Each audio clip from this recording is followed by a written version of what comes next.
কন্যা রাশি। এই মাসে কন্যা রাশির জাতক জাতিকারা মিশ্রিত পরিণাম পাবেন বা গড় পরিণাম পাবেন। মাসের প্রথম অংশ তুলনামূলকভাবে ভালো হতে পারে।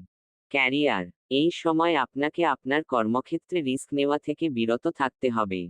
ব্যবসায়ীরা এই মাসে কিছু লাভ পাবেন, তবে তাদের কোনো বড় ঝুঁকি নেওয়া উচিত নয়। সবকিছু যেমন আছে তেমনই চলতে দিন। শিক্ষা। মাতা পিতা শিক্ষার্থীদের সাহায্য করুন। যদি শিশুর কিছু মনে রাখতে সমস্যা হয়, তাহলে আপনি তাকে এতে সাহায্য করতে পারেন।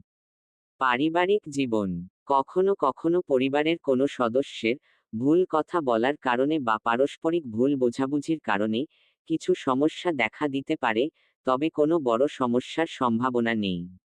প্রেম আর বিবাহিত জীবন। যদি আপনি আপনার প্রেম সম্পর্ককে বিবাহ বন্ধনে আবদ্ধ করতে চান, তাহলে এই মাসে আপনি সফলতা পেতে পারেন। দাম্পত্য জীবনে সুখ থাকবে। আর্থিক জীবন। আপনার জন্য এই মার্চ 2025 ধন লাভের যোগ তৈরি হচ্ছে। আপনি আপনার পরিশ্রমের অনুকূল ফল পেতে পারেন। স্বাস্থ্য। স্বাস্থ্যের জন্য এই মাস অধিক ভালো বলা যাবে না। মাথা ব্যথা, জ্বর বা নিঃশ্বাসের সাথে জড়িত কিছু সমস্যা দেখা দিতে পারে। উপায়। কালো গরুকে রুটি খাওয়ান।